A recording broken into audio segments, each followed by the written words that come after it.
Who's not going to take the Tonight Show? I wouldn't do the Tonight Show now. Well, now, this is when Tonight Show is the biggest thing on earth when he takes it. Right.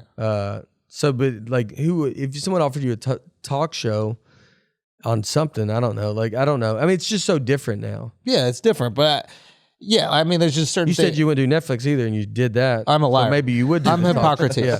I'm right now, you're going to end 100%. up hosting the Tonight Show. Would you do? Because is that how you get stuff? You're like, I would never do. Yo, Nate, Show. Shut the fuck up. Yeah. This is how it works, bro. Yeah, I know. Y'all edit that out.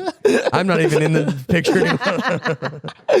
No, I don't know. I guess I don't know. I mean, it's okay to want somebody to continue being the comic that you like them as. Like, for example, a lot of people like you because you're clean, and then all of a sudden you flip and you go dirty. There might be people who go, yo, why the fuck is he dirty? And then you might defend it by being like, look, I got a show on fucking HBO. They wanted me to be dirty, and then now I got to be dirty now. And they'll be like, all right, well, I'm allowed to not like you because you changed who you are. Yeah. I liked you for this reason. You're no longer that. So that's why I don't like you. And I think that was the relationship with Leno to a lot of people. I never knew him as a stand-up before that. Yeah. Right? But I heard he was fucking killing. Murder. Yeah, that's the stories always. Yeah. And like, I weirdly love him for the car show. I watch hours of his car show on YouTube. He became a YouTuber. Yeah. It's the most amazing transition. He went from the Tonight Show host to a fucking YouTuber. Never spent his Tonight Show money was what they always said. Yeah. Live off his stand-up money and then just put that somewhere. It's pretty wild. Wild. I don't know. I always like, but I'm okay with people like changing their tune on someone if that person changes who they are. Yeah. You know, I'm fine with that too. Like if they want to, that's why you want to stick to what you do. Like there's too many times where, I remember like Howard Stern would always talk about that with Napoleon Dynamite, with that actor. Yeah. But being like, go do that again, man. He's like, no, I'm not doing that now. You're like, well, that's why we like you. And then because that's the thing, like that's what he was. Yeah. Like that was such a random occurrence that guy ended up playing himself. Mm-hmm. Like, so, I don't think he wrote the fucking movie, right? He was just the actor. Yeah. But somebody wrote a movie and then there just existed that human being. And then he, like, that's nuts. Yeah. Like, it's not often you just write a random kind of borderline spectrum, well, it's definitely spectrumed out character, and then they exist, and then they fucking murder it. Yeah. But if that's who you are, you can't really change that. Like, he's not going to go be in a fucking drama. McLovin he wasn't McLovin again. And where's McLovin? Yeah, I don't even know his name. He's McLovin. He's McLovin. Isn't that weird though that that happens? Like you have these characters, they get typecast, and then like they do like a few movies, and then they fall off, and people are like, yeah, he's done. And it's like, no, they were like the star of movies. Like that's really They're just awesome. in movies. Yeah, how many people are in film? Like the Stifler character was so fucking funny. Do you know what I'm talking? Like he was just he like curated this character out of nowhere. He just made this up. That's not who he is. Yeah. He just invents this character. It's incredible. It makes us laugh in all these different movies, and then it stops making us laugh, and then his career's over. But like, he's not some loser. Like the guy was a fucking superstar for a little bit. Well, that's how we talk about Sandler. You're like, Sandler just does him. I love it. Like, and then he goes into, he did Uncut Gems, and he's done a couple like other kind of crazy things. Every but, like, once in a while, lets you know he could act. He'll do one of the like. It's great. Just like a little nod. That's like just wearing like a real nice watch. Where you're like, I'm doing all right, dude. Don't worry. Like you got like a t-shirt on, and they're like, is everything okay? You're like, look, I'm all right. Don't worry about it. We're fine. Don't worry about what's going on over here. All right, I'll pay for this. Like he does like that kind of thing, but he builds his own. Yeah, that's what's great. It's like it is with what you're doing here and the new kind of way is like. It is like you're building your own world. You can't wrap your head around where you go start going like, all right, if I start, you think about that sometimes where you're like, with specials and all this, you're like, well, if they're here to see my special, like, how do I you got to get everybody to switch. Yeah. Or if you're like, well, what if I did do a special? You do it, you're like, I'll put it out myself. Yeah. Because it's like, it's my thing. Yeah. And then, not saying I'm doing that, but it's like, I was always a mainstream guy. Yeah. So I was very, I never did good. Like I'm still going to this rock venue. Like I needed my audience. Like it was like it needs to be the main comedy club in town. Yeah. Like they were never going to find the other club. I mean, they will. They'll go wherever you go. But like I subscribe to that too. I don't want to do comedy in a comic book store.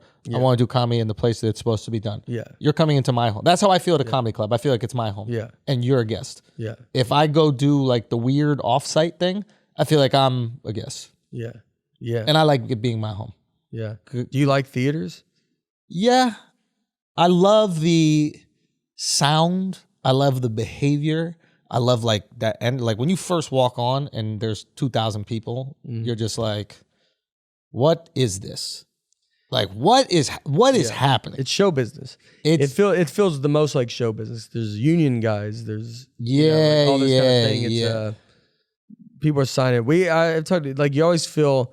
We talked about like an imposter feeling. Like you ever when you go on, you feel you're like, who are these people here to see? No, you know they're there to see you. No, I don't have. Yeah, that is something I haven't struggled with in entertainment. But I hear a lot of people talk about that. Yeah. But I don't. I've only struggled that with fame. Not with going entertaining. On stage. Yeah. So like initially getting some fame early when I did the MTV stuff, I felt like I had to be funny like I was on the show to a stranger to justify where I was. Yeah. I wasn't comfortable enough with it.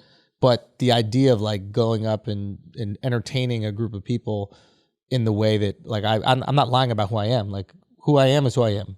So it's not going to be a surprise. Yeah, you know what I'm saying? Like that's New York.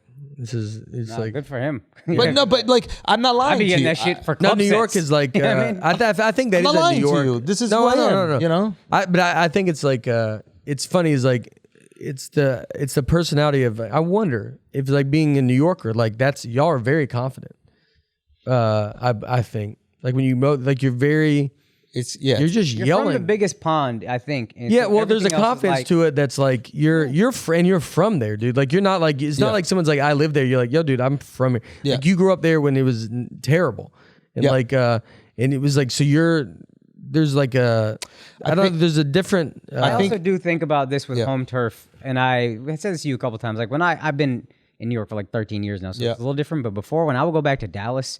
I feel so confident, dude. I grew up here. I know this. This is my fucking any show here is like, bruh, I know this shit. I'm so confident. And this is not to take away from your work ethic or talent or humor in any way, but being able to grow up in New York is another advantage in addition to everything else you do. You're like, yo, I know this place. This is my place. I think it is a huge advantage. I think that I've always looked at comedy as like this combination of like extreme confidence and extreme insecurity, and like the insecurity drives your ability to get better, and the confidence has to be enough where you feel like the things you say should be said out loud. Yeah. Because there'll be times I remember like it's always at the Strip for some reason. Like I'll be at the comic strip and then I'll be like waiting to go on and I'll be like, what is this? Oh yeah. Like why am I like at the Strip? What is this? Like why am I? And I love the Strip. I actually love performing the Strip. But like for whatever reason, every once in a while I have this, and I'll be like, why are we talking to people? Like what is this art?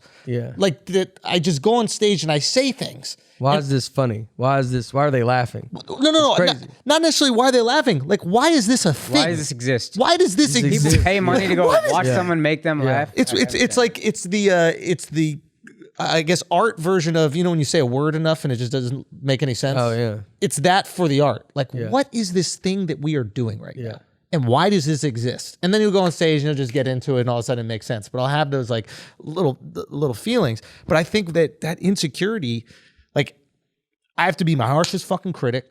I have to be like, that fucking sucked. You can be better at that. You can get more efficient with your words and all that kind of stuff. But I have to be confident enough where I should say it. Because I think a lot of people, I was talking about a buddy of mine this weekend, like he never even imagines himself having people who support him.